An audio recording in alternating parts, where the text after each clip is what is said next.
if I help someone buy or sell a home and I meet a transactional need, I will get a commission.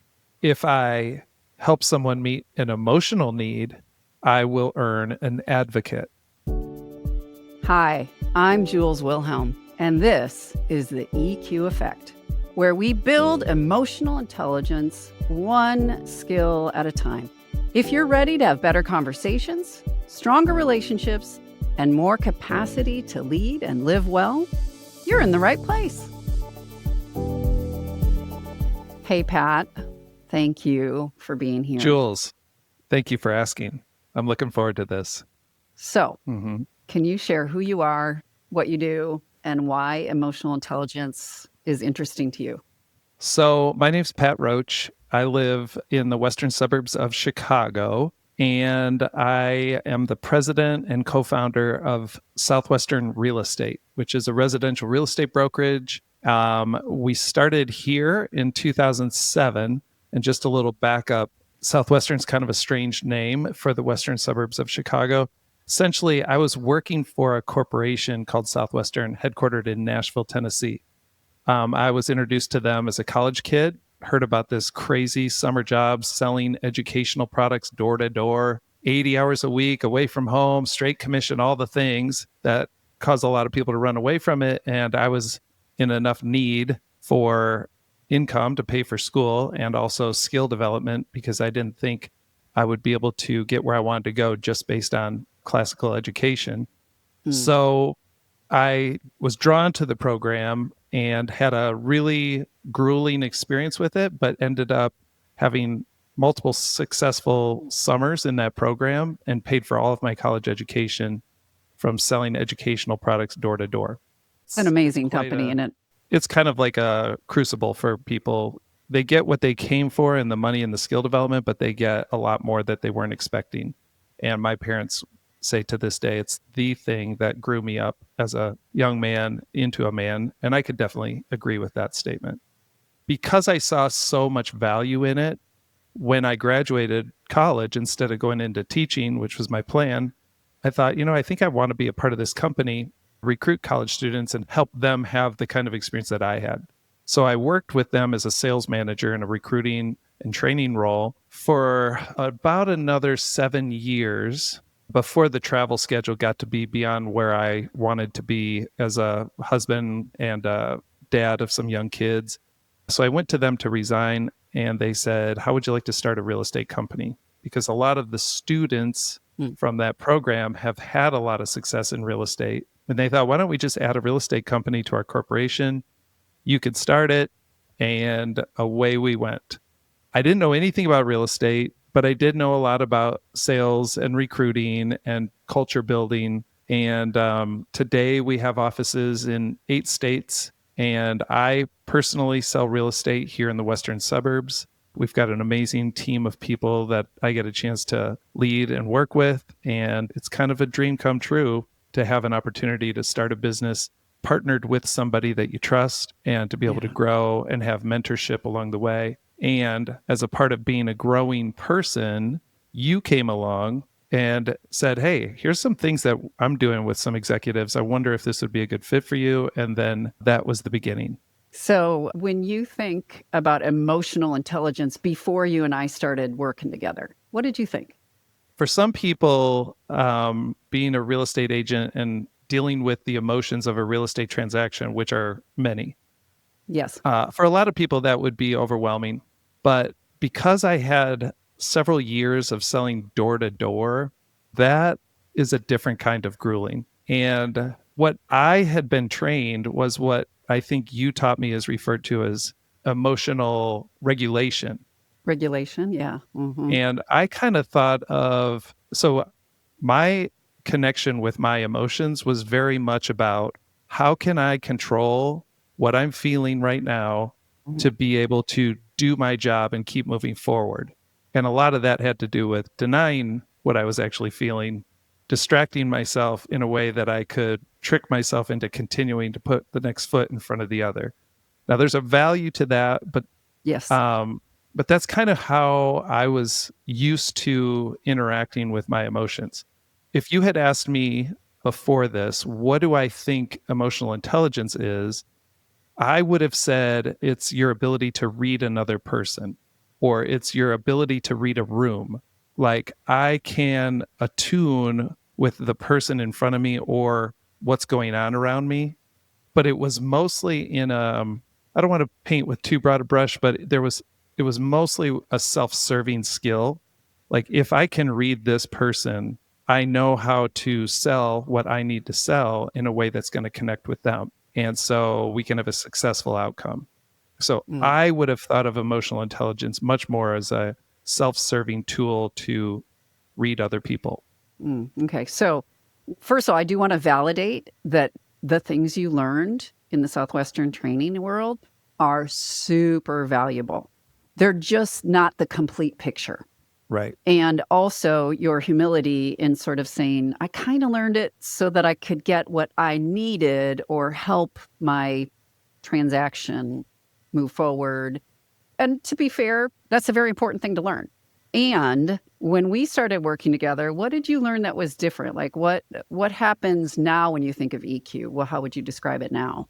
Well, part of what got me really intrigued, which at first I flat out rejected, was you made some kind of Oh, wait. statement along the yeah, At yeah. first I flat out rejected. Tell me more. Yeah, I flat out rejected. Okay, because what I remember is you said to me something along the lines of you have learned how to deny your emotions so completely, you actually aren't fully living or something to that effect. I don't know if that's a Mm, direct quote, but it that's was what you this heard. idea. That's what I remember. So Yeah. there was something about, in the door-to-door world, if you receive a no and then another no and then another no, it can be really like a thing like I don't want to go to the next house, I don't want to do this any further, and so the stories we start to tell ourselves can be really self-defeating, right? And so rather than recognize I feel like crap right now, I feel like quitting, I feel like going home, I feel like calling my parents, I feel like calling my girlfriend, I feel like doing something other than my job. The best way to do that was through manipulating my emotions into a way to go, you know what? It's a beautiful day out here. All I have to do is talk to 30 moms today. I don't have to, does the sales are going to come. It'll all be fine. I just going to greet this day with love in my heart and on and on and on. Just all the things to help me go stop thinking negative things that are gonna take me off track, start focusing on things that will get me more on track, and you can keep going. Then you find a little Mhm, success, you get a little energy, you keep rolling with those positive pleasant emotions, and you mhm, just try to figure out a way to let that juice you through the day. So because of that, I had taken that into the rest of my world, the rest of my life, which is if I'm feeling sad or frustrated or unpleasant emotions, I was just like, there's a more positive way to look at this. There's a way where I don't have to feel those things because I don't like the way that feels. And it doesn't seem to help me get where I'm trying to go. So I'm going to manipulate it and I'm going to try to find a way that pushes me. What do I have to tell myself? What do I need to focus on? What are my mantras that are going to get me going in another direction? And that's where you saw that and you're like you're actually denying actual emotion that you're feeling when that emotion is trying to tell you something. It's information that mhm. you could use to understand yourself, to understand your situation. There's ways that you can actually acknowledge those feelings and keep moving forward. Again, I was like, no, I have mastered this version of how to do this, and you don't know what I know because you haven't done the job that I had to do. And so, for those reasons, I don't think you're right. And I will say today, you definitely were right. And it's kind of as I learned more and kind of chipped away, I was like, oh man, there's a whole lot more here to learn and to be excited about learning. That was my introduction to go. I'm very curious. I really want to understand this better. Does that answer your question? Yeah, I mean, like, I'm like, "Oh gosh, was I that direct?" And I don't doubt I was that direct. I got your attention. And the skill that you learned, that self-talk that puts you in a positive, forward-moving mindset, again, I don't want to discount that because a lot of Sure. us don't have that either. That is part of the equation.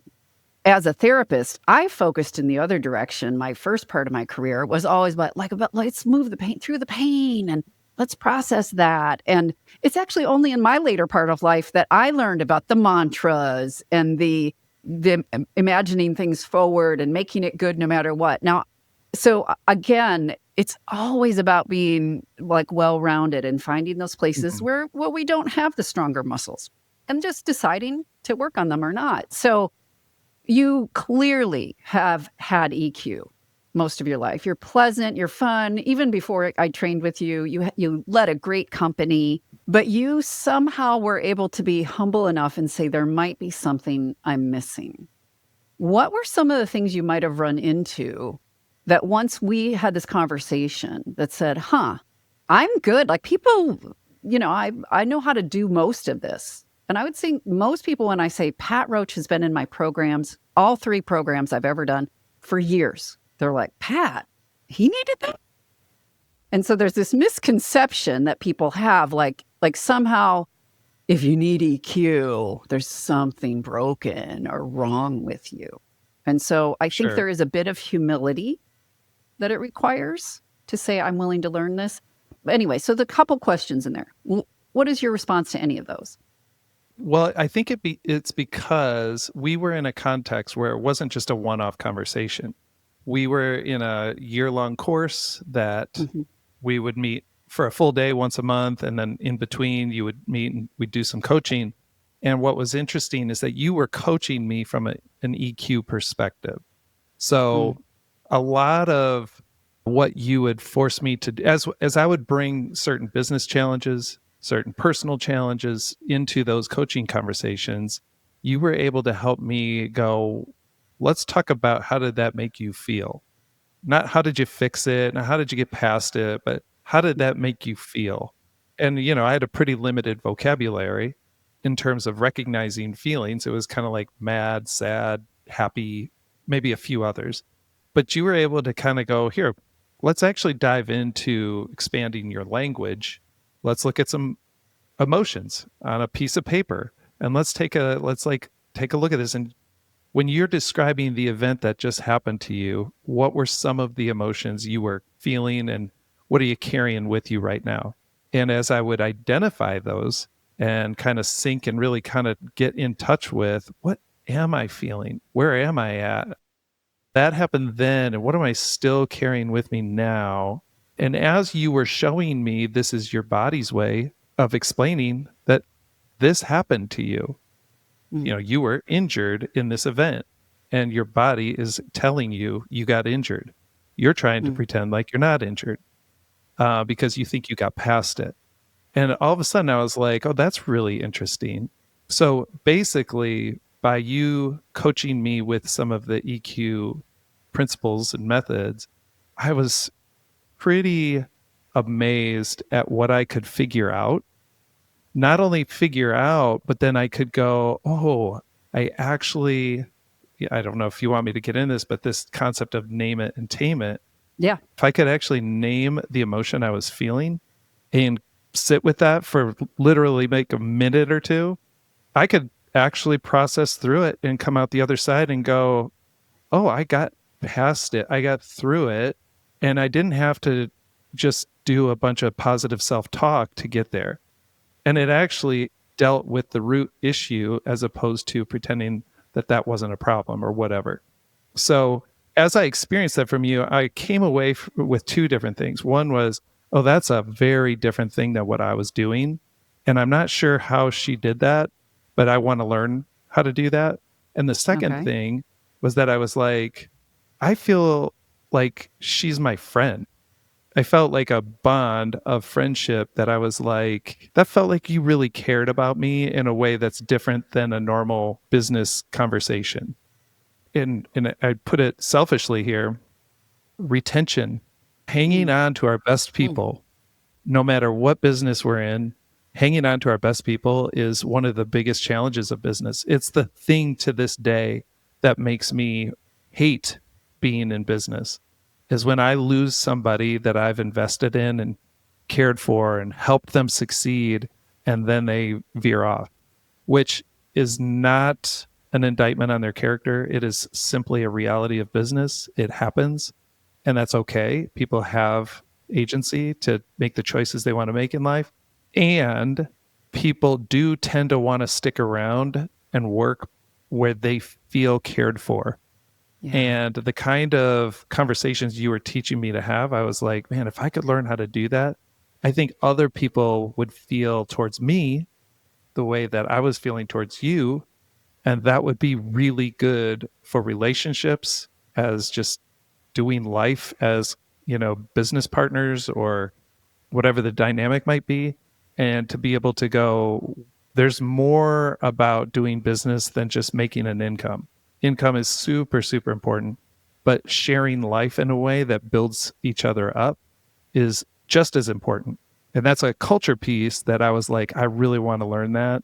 I want to be able to do that. I want to be able to teach our people how to do that. So that's kind of what really got things rolling, where I was like, there's somehow a method. And I don't know if I'm going to have to become a therapist to be able to master it, but I can at least get the shorthand version from Jules, and that turned into much more. Yeah, so several things I want to highlight here, but this very last one especially, like the answer, do I have to be a therapist to do this? No. These are skills that when you break it down and you learn it in a habit stacking way, like we teach, you can develop that connection with people by just massaging these a few concepts. Name entertainment is the one that we've been talking about. That's right. You have not told me this all the hours we've spent together. This is a new story to me that you said when we were having a conversation, a coaching conversation about business. Obviously, we're talking about how to move your business forward, how to make you a better leader, all those things. But because of the perspective of being coached from an EQ perspective, just me sprinkling in those skills and demonstrating that to you, you felt connected. And you're Yes, definitely. this is a business conversation. And yet I feel like a friend, like I want to hang with this person, like there's meaning here.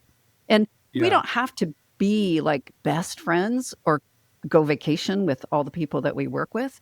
But in these conversations about normal business things, to also sprinkle in some of these curiosities about how does that impact you? Or that sounded hard. I'm wondering if you're feeling discouraged. It goes a long way. It does. Also, what I heard you say, and I want to highlight, is that you said, I want to do this not just for a business reason of retention, which is what business people look for the outcome.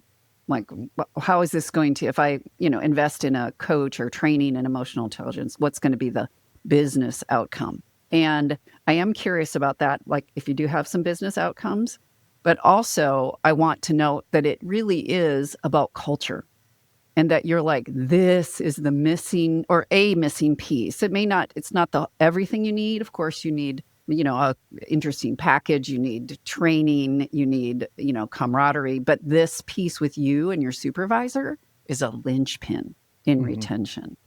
So I'm wondering, do you have any thoughts about any financial, actually return on investment from this EQ training and these skills that you have? Sure. So one of the pieces that, there's probably a lot that goes into this for sure, but when it comes to retention. So as a residential real estate brokerage, it is an industry where a lot of people go into it and they're ill prepared to take on what is essentially a sales career.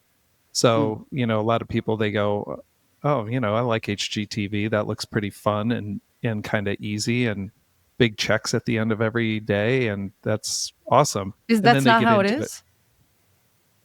Well, it is for me, but for Right. other people, it has been something they've had to work up to.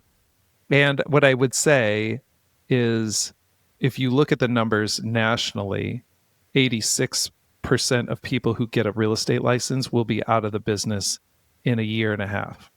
Okay, so Wow. massive amount of attrition.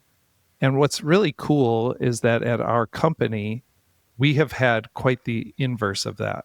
So we have about 80% of our folks who are still in the business and thriving Mm. at the 2-year mark. So that is saying we're doing something right in terms of how we're helping people find success. But a lot of it is, agents can walk in and say, hey, I'm leaving. I'm going to go to this other brokerage. They've got this cool technology that I want to use, or they've got a better pay plan, or they've got whatever they've got. They've got a big brand new office and I want to be there. There's a million reasons why somebody might want to change from one brokerage to another, and it happens all the time.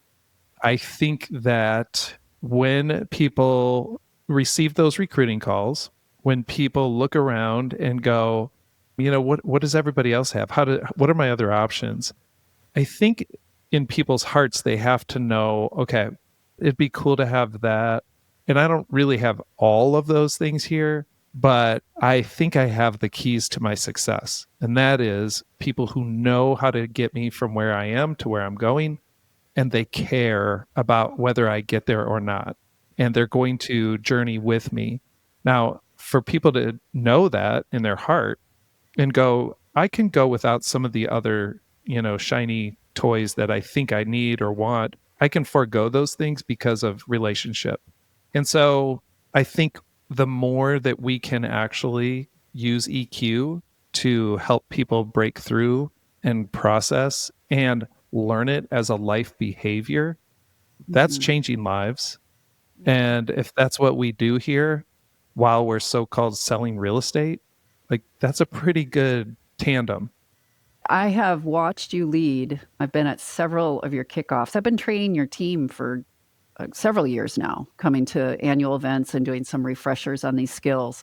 And I have seen you cast a vision for meaning, daily meaningful conversation. Basically, what I say is we change the world one conversation at a time. And you, of course, want to help your people be successful financially. That's part of it. But what I have heard you say, equally, if not more important, after a certain income, what really matters is what really matters in life, which Mhm. is people, helping them, having meaning in our work. And I've also, one of my favorite things that I've heard you talk about is that if you work on a deal and it doesn't turn into something, hey, you have made an advocate because of your connection to them. And so that person, they feel connected to you because of your EQ and the things that you bring into the conversation. And so, yes, we're helpful, we're knowledgeable, but what we add is I really care and I can demonstrate that. And That's even by right. saying, "Hey, this isn't a good deal for you," walk away. Those kind of things. And having the courage to do that. I've been referring to how EQ impacts me as a leader and kind of as a kind of from a management perspective. But when you go break it down to what it's like with the client experience, like I Mm, mentioned, I do help people buy and sell. And so as I'm working with a buyer or I'm working with a seller, using EQ as a habit, because it takes a while for it to become habit and be fully mhm. ingrained, which is why I've Yeah. done your course so many times, because it takes more training, to really let it sink into where it's just how you are. There's a phrase that we use, and I stole this from somebody, but it is 100% applicable to this conversation, which is if I help someone buy or sell a home and I meet a transactional need, I will get a commission. If I help someone meet an emotional need, I will earn an advocate.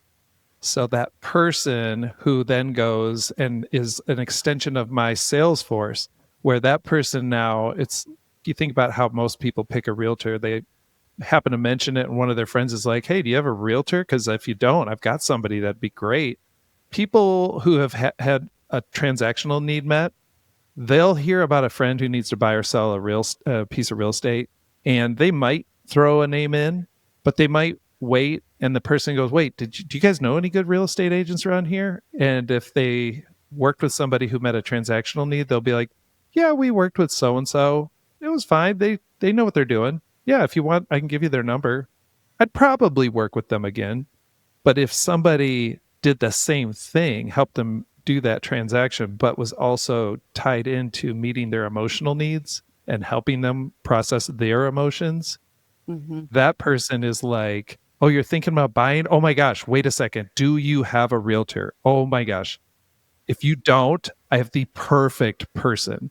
And it's the difference of that enthusiasm that brings in a lot of referrals that just wouldn't come in otherwise. It's an indication of the impact that has taken place. So that person can't help but be excited about referring their friends and family. And that's key to how my business works.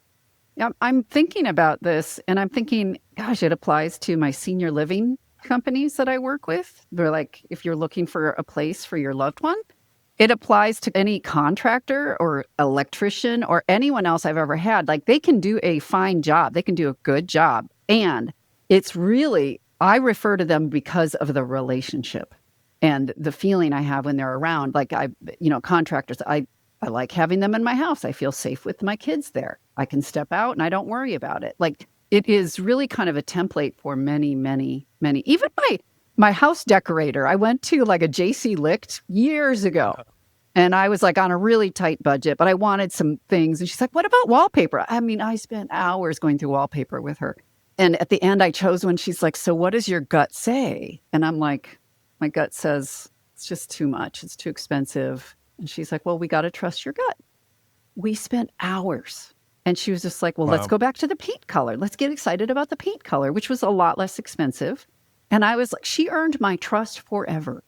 You Yeah. ever ask me about who I would want to talk with me about decorating? It would be her. Same with my Yeah. mechanic. That's I love awesome. my mechanic. Sometimes I send them pizzas, my mechanic, because they they have literally I've been like, I've got this weird noise. And they're like, where are you? I'm like, I'm on 88. They're like, oh, there's a real rough patch. Just write it out. Call us back if you still hear a weird noise. Oh, wow. And, and they're just lovely people like that. So we're talking clients, we're talking employees, we're talking retention, all of those things. Do you have any stories about how you've applied emotional intelligence, either in work or personal? So I've selected a what I call an advisory group. So it's true in business if you hold a certain role and a certain title that you have a job to do to make decisions and lead. But I also feel like there's a lot of value in getting voices, potentially even dissenting voices, hopefully dissenting voices of people who can come in and have a conversation and say, hey, Mm, here's what I think we're doing right. And here's where I think we're missing the ball, and to knock it around. So I created, on the heels of this training, an advisory group. And I think there's 6 of us that are in that room, and it's a safe space where people can say whatever they want and nobody's going to be mad at them. But because we've created that space, they also know that they don't have to be, a jerk about it. Like, it's mm, okay to be as frustrated as you actually feel. It's okay to actually say those things. And because it's safe, you don't have to be offensive. You don't have to be lashing out. It's everybody's there to hear. Because the safe and the trust is there, it's amazing the amount of progress and the kinds of conversations that we can have because people feel that. Well, that would only be possible if everybody really understood this is safe. We are all together here. And this isn't about agreement. This is about figuring out the best way for our company to run so that Pat can make the best decisions that need to be made. So part of creating that trust is when we these are typically like quarterly type meetings. When we start, we'll use the first hour and a half to do a full check-in so mhm, that each person goes through before we get into our agenda.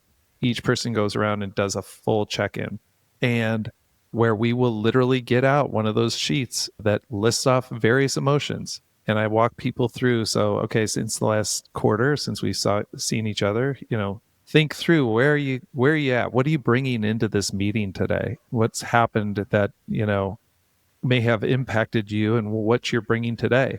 And so people will circle their emotions, and then we'll go around the room and each person can share as much or as little as you want. And you would think there'd be some people who would just be kind of surfacey about the whole thing. But I mhm, think because they've all learned, like, this is a safe space, it's their chance to really actually say what they're feeling Mhm. and why they're feeling that way. To be able to identify, I'm bringing a lot of this into this room, and it's because I've been dealing with this. And for those reasons, if I don't seem 100%, it's because this is what's going on. And then we can end that. We can say, okay, thank you for sharing that. What would be helpful for you right now from this group? And if there's something specific that would be helpful, who would you like to hear that from? Now, the first time that I heard that and it was directed towards me, as this is something that you taught, I Mhm. was like, well, this seems a little like it didn't happen organically. It's not going to have the effect that I was hoping for. Yeah. And it's completely not the case. You can say, well, I guess what I need is I need someone to tell me I'm not a bad mom. I need somebody to tell me I'm a good person or whatever, somebody might come Yeah. up with. And then go, okay, who would you most like to hear that from in this little group? I think Mhm. I'd like to hear that from Jessica. And then Jessica says, you know what? I've known you for a long time. You are a very good person. You're my friend Mhm. because you're a very good person and you're a great mom. And you might feel bad about that situation. And as moms, we're not all perfect, but you are a great mom. And I've seen it over and over and over again. And that person is just like, boom, I'm there. Somehow it's like magic. It just melts away. Mhm. And so when you learn how to create opportunities for a team like that, they just feel so bonded to each other, and I feel bonded to them, and I think they feel bonded to me. And so we do that at all of our big meetings. When the meetings are large, you can't do quite that, but there's pieces of it that we've learned over time how you can introduce that into a large group and still let people get some of that processing that they Mhm. need, Yes, that they there are weren't ways. planning on doing. They thought they were just coming into a meeting and dragging all of life with them. Mhm. And to take a few minutes to help somebody make progress in that direction is a great way to clear their minds to have a productive meeting. It's a great way for them to feel trusted and connected and part of the group. And so that's a specific that has changed our company and will always be a part of the meetings that we're doing. I love that you say it's kind of magical. It's this like we're meeting a real human need. Yeah, we're in a business context, but they, like you said, drag their life in there with them. And the more that business can recognize the value of being connected, it helps you be more productive. It literally clears the space for you to think clearly and to do your best work. But also, I heard that because you lead with emotional regulation, that if people get upset or angry, you're okay with it. You're like, that's an intense emotion and I'm here for it. And you feel passionate about it. Let's talk about it in a civil way. And people follow your lead. What would you say to a leader who's like, "Oh, I don't wanna open up that can of worms. Like, I'm not a therapist, and it could take hours," and, like, what would you say to that leader who's like, "This, it just is we don't have a place for emotions in business." First, I would say to do it properly, it does take a lot of training. So get to know Jules and get ready to spend some time because it does take a while for it to actually set in. Some things happen really quickly. And I think that's the beauty of it is where you can get little nuggets that actually it's like a simple tool and you can use it Mhm. and it works. And you're like, wow, I didn't used to be able to know how to do that. Now I can. And then just on a broader, deeper level, it does take time for it to really settle in and sink in. So I would say there are things that happen in business that would have wiped out some of the people I work with. There Mm. are things that have come up where money will always be a limiting factor in terms of what you can do as a business. You can't do everything, and there's always good ideas that have to be put to the side or just straight up, declined. Sometimes when people, if they don't feel like they can trust you, then they feel like you're just doing it because of the money.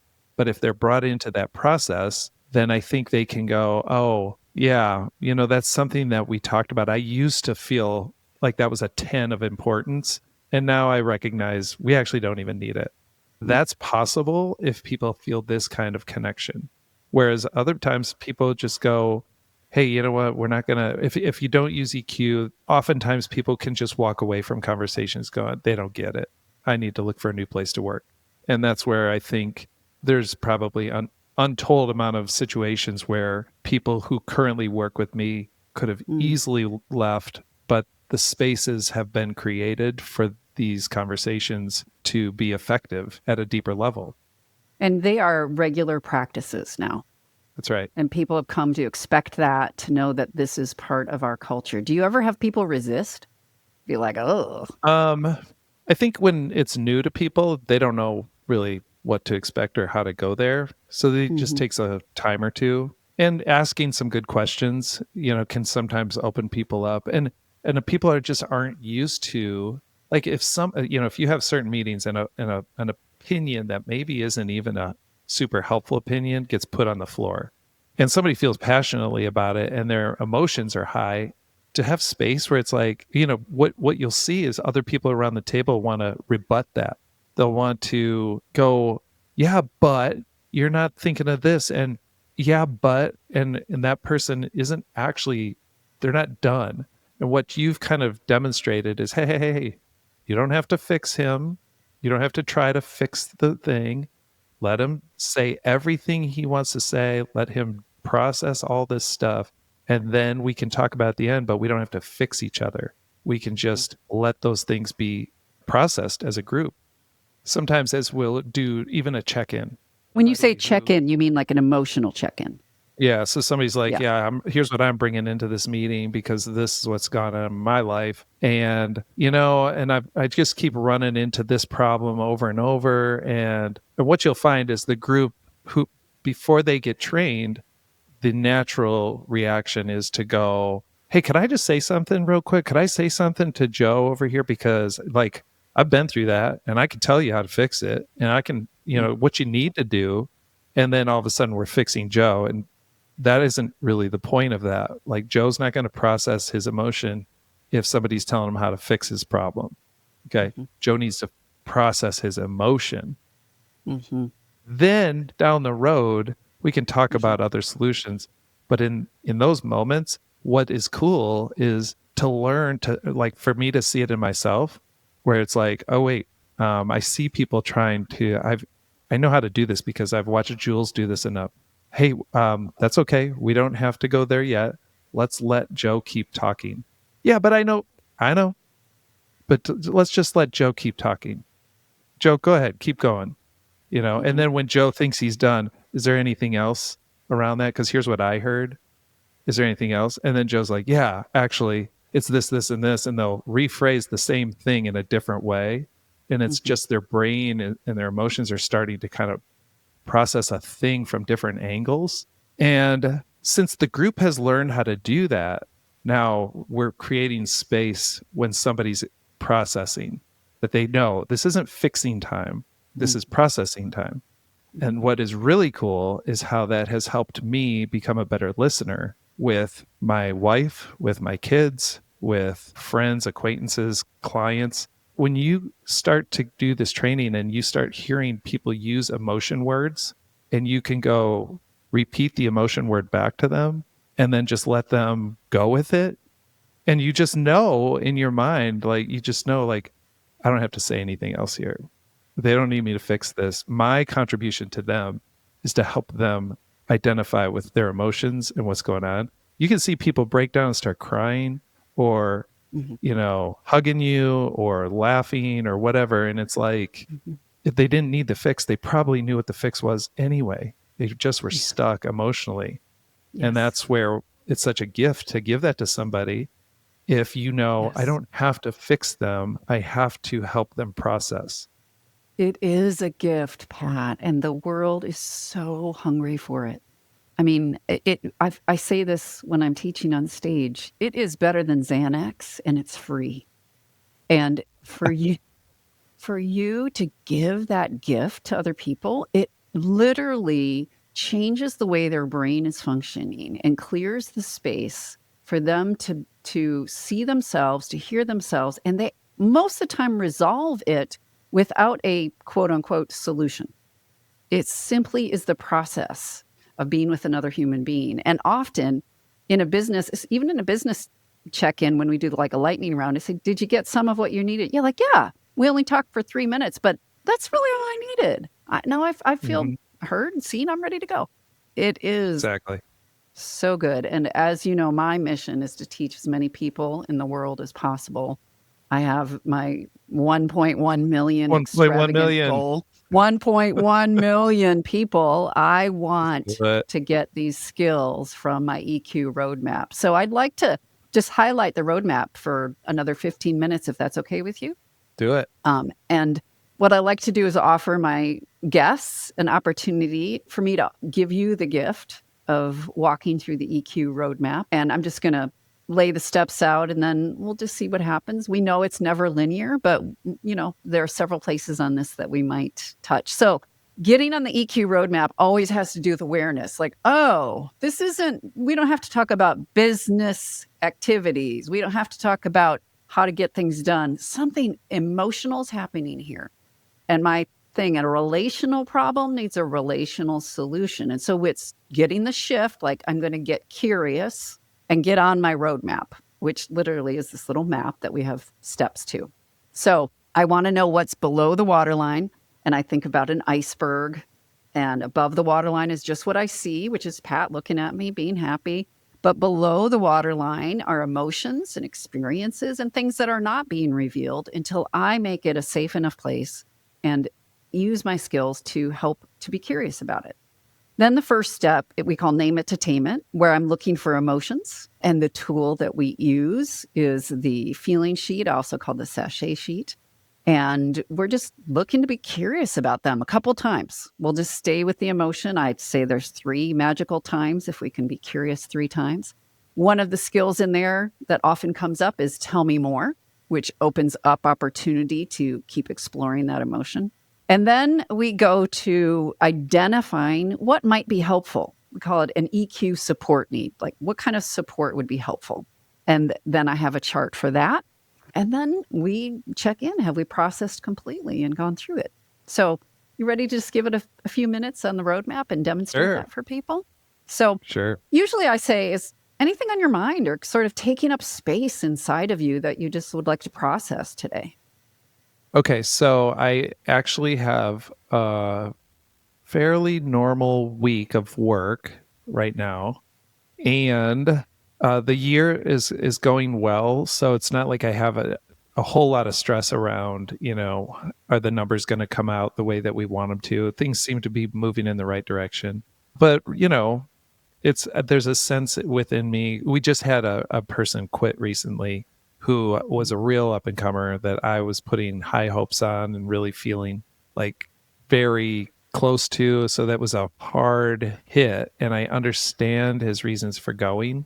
And there's nothing I can do to actually fix that problem specifically. And so it kind of makes sense on some level. And, he was upset about leaving. And so I do feel still emotionally connected to him. But I'm going on vacation this next week, and Mm-hmm. it'll be my whole family. So it'll be my wife and my 3 kids. And for those that don't know, my oldest is in the Army. He's 25. Yeah. My second lives in Nashville. She's college grad and lives there and works there. And then my youngest is 19, college freshman, soon be college sophomore. And we're all going to be together. And I just kind of have a certain anticipation. Like I'm excited about getting some quality time. And it's been a while since I've connected with all of them in Mm-hmm. a meaningful way. And I'm just kind of wondering, how's that gonna go? Is that Okay. gonna happen, or is it gonna get kind of just stay surfacey? Is it gonna be just, Mm-hmm. you know, beach time and hanging out, or is there gonna be a connection?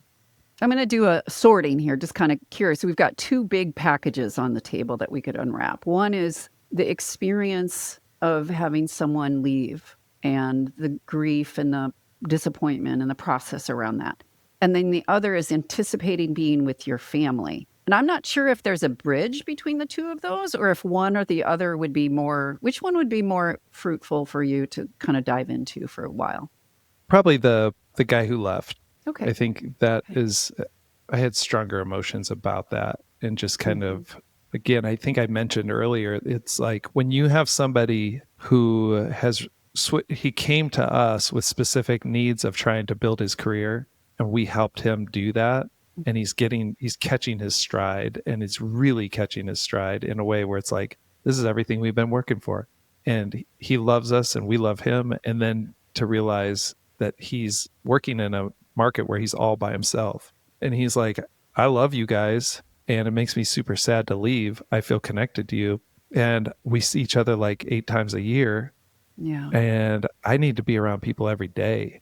Like, I need to be in an office with a bunch of people, and but as much as I can go, yep, I get it, it's also like, man, I don't want to recruit another person for the rest of my life.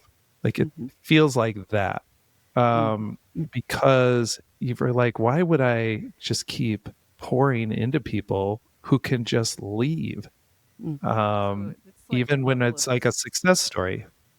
There's a level of discouragement here that almost says, I give up. Like, I don't know if I have the energy for that again. Am I getting it? Yeah, I think it's a overreaction to a pain point. Yeah. It's like, it Mhm. makes no sense to say I'm never going to recruit again. Like, the company's over if you don't do that. So it's obviously like an overcorrection. The overcorrection is there because that's how it feels. That, like, Yeah. the It hurt is real. hurts. It hurts Yeah. so And much. Hmm. yeah, and I am just like, I don't want to feel that again. It's like breaking up with, somebody, Hmm. and the first time you ever go through a breakup, it's like, I'm never gonna, want to be in a relationship again, or, friendships that go south. It's like, it's not worth it. Well, working relationships that where people feel close hurt Yeah. bad when they Yeah. go apart. It is a serious loss. And you're pushing away from not feeling what? Grief? I would say a mixture of fatigued, mournful, frightened is kind of a part of it, or at least threatened. Like, what if, what if more people feel that way? What if we're not actually creating something that's worth sticking around for? Like, Mhm. that's again an overreaction to a single event, but it's there. Yeah. Yeah. Um, Thank you for that depth of honesty, yeah, and you're connecting it to like another skill of like, I feel this because of this. And yeah, you're identifying like, this is happening, it will happen again. And I'm tired. Like, dang it. yeah. Because it does remind me of other people that are like him, people who came in where their lives were changed for the better, like many times over. Hmm. And then an opportunity came along that they couldn't resist. Hmm. And I want to say, yeah, but what I guess what I'm suggesting is there's a piece of me that wants to say, but you owe me. Like, Mm, all I did mm, for all I did, you owe me the rest of your life. Which is kind of ridiculous. But it can be very easy for me to go, I can't believe that person did that after everything I've done for them. mm, Well, that isn't actually a fair statement. I have to say it, and I have to recognize it and go, I'm saying that because I am feeling this. mm, But that person has autonomy to do whatever they want. We mm. don't do lifetime contracts. So it's okay for someone to Yeah. have a new opportunity and take it. And it's okay that some other cool people that I don't even know about yet are going to be a part of this company within the next few months, Mm, hmm. because we're adding people all the time. So some of those are going to be the future superstars that I get to work with. Yeah. So it's Yeah. okay for there to be flow in either direction. So your And I can say head, that because I'm yeah. identifying these emotions. Yes, your head, your very mature, adult, organized brain is saying, this is okay, this is life. And then there's this feeling that doesn't feel appropriate. Like, how can I feel that in business? And yet, bringing it into the light, and saying, I don't want it to be true, but it really is. It just is, without judgment. Deep sigh. And Yeah. I'm just going to pause here, and I'm just going to ask you to do a little bit of reflecting for your own self, because what I know is that when in the present moment, when we have an emotion that on a scale of 1 to 10 probably should be a 4 or 5, but your brain goes to a 10. Like it's like, Hmm. I'm going to quit. My whole business is going to fall apart, or they owe me, which of course your brain knows is not true. What that tells me is that there are some other experiences below the waterline that are sort of fueling the extra 5 points that maybe you haven't felt completely sad and processed through or let go of. So again, you don't have to say it out loud, but just to give yourself a minute to kind of roll through some of the normal business losses that hurt because you're a normal human being. And most of the time in business, we don't speak about grief and loss. We just go to the next thing or try to get your head to be like hopeful. But if we don't take the time to look at the loss and grieve it, it can multiply its effect like it is here and sort of cause a dysregulation or a impulsive response. And that doesn't feel good to anyone. So just take a minute for your own growth and float past your history and kind of say, is there anyone, and just maybe jot their name down and you and I can talk about it offline in a coaching session. Because sometimes it's hard to let go and let people, you do it gracefully, you do it honestly, you want to, and you still have all these deep feelings, and Hmm. they're there and they matter. Yeah, I definitely. will also say this, that when we experience grief and other emotions for that matter, the way that we hold them in our brain is like, if this is like our grief experience and these are the 4 life experiences, like we might have a business experience, but our younger experiences or our other losses, like death, your house being repossessed, like a storm that took your home, other things, and or even things that when we're younger, we just didn't have anyone to process it with, like our first boyfriend, girlfriend breakup, or my daughter's gay, so I have to say girlfriend, girlfriend breakup, like wherever we lose a loss, we lose a love early, it hurts. And so Yeah. those might need a little extra attention. Yeah. So we'll just put a pin in that for you, put it in the parking lot, and we can talk about that more if you'd like. So, Sounds good. Pat, I'm going to move to the other steps on the roadmap and say, in this moment, with what you're experiencing right now, what kind of support could be helpful? Really, I think what you're providing right now is very helpful. And that would be, I think I need to be heard. I need to be validated Hmm. to go, yeah, that really sucks. Hmm. And you are processing it properly Hmm. and it sucks. And then I think having somebody who identifies with that actually kind of helps me go, yeah, I can move forward. It does suck. And there will be Yeah. other sucky situations like it in the future. And that's for sure. And that's all right. And Yes. I'm on board with that. Yeah. So, yeah, I validated it's true, it's real, and it will happen again. And this just demonstrates our need for continual relational support because, especially in business or in life, let's just say in life, every day, there's something that can knock the wind out of you. And Yeah. sometimes we can manage it on our own with our self talk and with our positive attitude and our mantras. And I am all in on that. We have to own a lot of it for ourselves. And boy, do we need community. And especially people who get it like this, who can Hmm. just say, you tell me what you need. I don't really know what you need.